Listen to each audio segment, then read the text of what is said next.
Yes, people, how's it going? Welcome back to Lily White Lane. Hope you're all doing good. I hope you're all keeping safe and well, and hope you're all having a fantastic and a smashing week after Christmas Day and Boxing Day, which was yesterday. For me, my favourite day of the year. Absolutely love Boxing Day, football, turkey sandwiches and leftover Christmas dinner. And being that boxing's sort of a football day, that can only mean one thing, that Tottenham Hotspur were back in action. Tottenham Hotspur were back in action after the World Cup break, as the boys did travel away to the GTEC Stadium to take on very informed Brentford, if I'm being honest, and come away with a point. Now, there's a lot to take away from this game. In terms of a result, I don't think it's that bad. I think a lot of people are overreacting about the actual result. I think you've got to consider Brentford's form. The teams they've been playing and getting results against. I think it's only Arsenal out of the top teams who have beat them. They're not an easy side to take on. Smashed Man United, and they've only lost one game at the Brentford Community Stadium, or the GTEC Stadium as now it's called. So they're not an easy team to beat. Then again, we shouldn't be conceding 2 goals in the way we did. And our defending let us down yesterday. I understand we were missing 2 main players, but for me, we had the players on the pitch to get over the line, and we didn't, because once again we were let down by mistakes from the same players, and it's the likes of Dyer, Sanchez, who week in, week out, one week they might put in a decent performance, but the next they'll make a mistake which costs us a goal, and week in, week out, top players like Kulusevski, Kane, Son, Højbjerg are having to crawl back, and get back to gain a point or a win because of these stupid mistakes from the defence, and it's not good enough. It's not good enough. I thought Dyer yesterday was atrocious. And this is the thing about Dyer. He's such an inconsistent player. And when you're fighting at the top level, when you're fighting for top 4 in Champions League football, you can't have inconsistent defenders, especially in centre-backs. And I don't believe a word of Conte saying we don't need centre-backs. I don't think he's saying that. I'm sure. If not, I'm sure. I'm telling you, he's been told to say that. That's not Antonio Conte. And if he is genuinely saying we don't need centre-backs, I think he's watching a different game. Because you're looking at the likes of Dyer and Sanchez, week in, week out. Not good enough. I understand we were missing Romero yesterday, but Dyer still would have played. Romero would have replaced Sanchez. Dyer still would have made those mistakes. You know what I mean? So, it's the thing about Dyer. One week he can put in a decent performance. The next he can cost us. And he cost us again yesterday. He cost us against Liverpool. And I said it even about Hugo Lloris. Dyer, not so much as Hugo, but I thank him for the good moments he's given to our club over the years. But it's time to go. It's getting to a point where he's costing us games. He's costing us important points and crucial points, which are going to mean a lot to the club. They really are. Moving on to the positive side of things, I think there are quite a few positives. The first positive is Harry Kane getting back on the score sheet. Massively underappreciated in the Premier League this season. I understand why, because of Erling Haaland, but then again, this guy scored 13 goals, absolutely banging them in. And no one's talking about him in terms of the Premier League. It was a brilliant header yesterday. What a ball from Longley, who was the centre-back yesterday, in my opinion, who put in a really, really solid performance. And it's a great ball and it's a brilliant header. To see him back on the score sheet, that's a massive positive. I thought Højbjerg was the best of the midfield. I don't think Bassoon was very good. But my main positive from the game was the link-up play between Kulusevski and Doherty. Or Doherty, I believe that's how you should pronounce his name. I think you're looking at that January transfer window. Yes, we still need a right wing-back, as I say. But until we get one in, or if we don't get one in, Doherty and Kulusevski is the pairing you need down that right-hand side, in my opinion, over Emerson Royale and Richarlison any day of the week, or any combinations you want to make. I thought those two were very good yesterday, linking up play nicely, and sort of got us that second goal, which brought us back into the game, as I say. So we've assessed the positives and negatives of that game. All we can do now is move on to Aston Villa.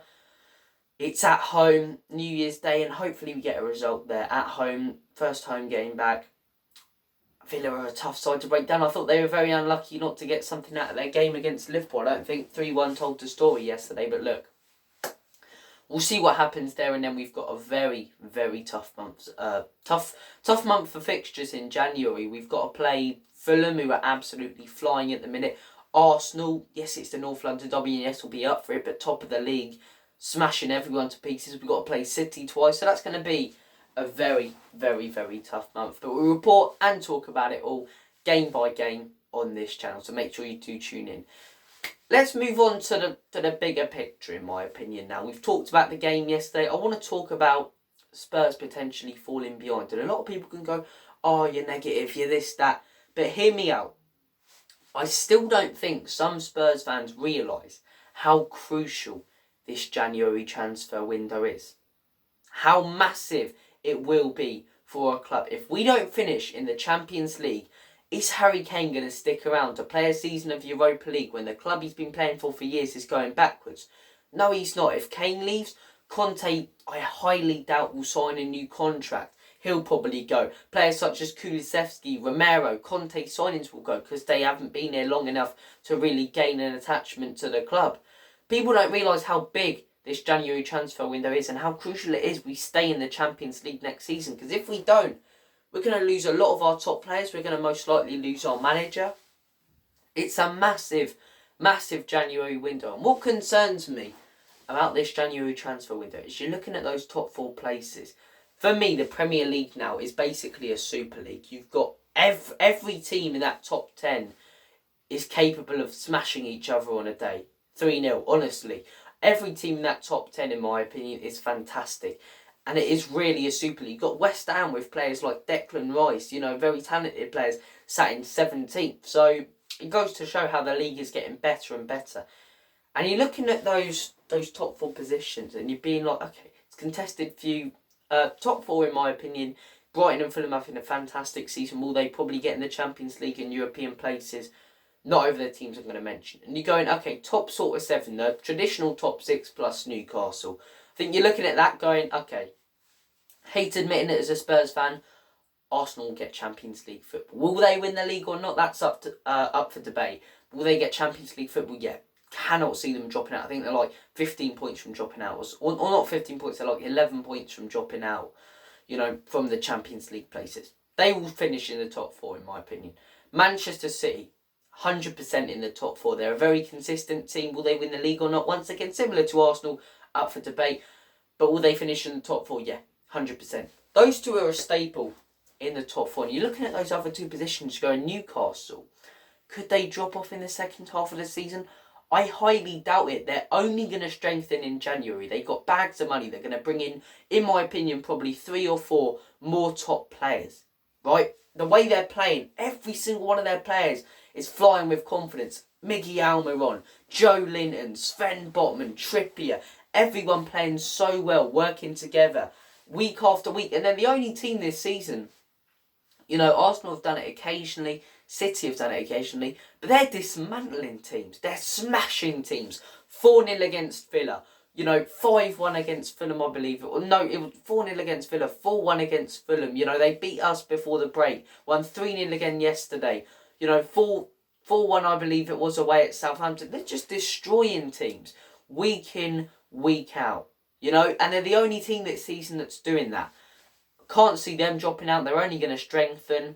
Newcastle sat in 3rd, in my opinion. And then you're looking at that 4th position. You're going, it's between Tottenham, it's between Chelsea, it's between Liverpool, and it's between Manchester United. Chelsea have already strengthened in January, right? They're going to be a lot better in the second half of the season. Liverpool have reached an agreement to sign Cody Gakpo. Manchester United are going to strengthen and are chasing players left, right and centre. And then you've got Spurs saying we don't want to sign players with high wages. Then you've got Spurs coming out going, don't expect a big January transfer window. Seriously, if we do not bring in a right wing back this January or a top centre back, we will not finish in the top 4. Heck, we won't finish in the top 6. We really won't. And these little comebacks, they're papering over the cracks. These top players are letting these shit ones at the back get away with it. It makes it look like, the team's decent. No, it's not. We've got some world-class players and some absolutely, terrible players. League One standard players at times. The likes of Davinson Sanchez, Emerson Royal and Eric Dyer. They really are. Yet their mistakes are papered over by the quality of Harry Kane, the quality of Heung-min Son, the quality of Kulusevski, the quality of Højbjerg, the quality of Bentancur. And then you've got people looking at it, Spurs are getting on alright. Probably don't need to sign anyone. We do. We really do. It's going to be comeback after comeback for the rest of the season and terrible football if we do not bring in a new centre-back and right wing-back. It's that crucial. And like I say, United are strengthening. Liverpool have just signed a player. January ain't even started. Chelsea have signed 2. They bought in Nkunku. All of these teams are showing ambition around us. Well, we're not. Personally, I don't think Enoch and Levy have done a good enough job. Do I think they'll probably back Conte like we want them to in January? No, but there's still time to go. There's still time to put pressure on these owners. And like I say, as fans, we need that big January. Your Spurs could, and I hate admitting it, could end up like that mid-table club we were in the mid-90s again. There's still time to go, so it's not all doom and gloom. The January transfer window hasn't even started, so I think it's unfair to go, oh, crap January. But we need to start being linked with players. We need to start chasing players. We need to start going for top players, and fans need to put these owners under pressure, whether it be through protest or constant talk in the media about us dropping behind and not signing players. If Conte goes at the end of the season, I don't think people realise the uproar that's going to be against the owners. I think the owners will go. I really do. We'll see what happens. We will see what happens. As I say, look, we're in for a big second half of the season. Liverpool, they've got new owners coming in as well, I believe. Manchester United, Glazers might sell. All of these teams are getting new owners. All of these teams, including Chelsea and Newcastle, are showing ambition, apart from Tottenham Hotspur. And it's only going to go downhill if we don't start bringing in players, if we don't start looking at the likes of Pedro Porro and properly, not just shitty little ITK, sources saying we're slightly linked with him, properly start going for these players, properly start going for a top centre-back. Still time to go. Hopefully the club do step up in January. I'll keep you guys updated on the channel with all your latest transfer rumours and reports. Thank you for watching this video. Take care of yourselves. All the best. God bless. And as always, come on you Spurs. In Conte we trust.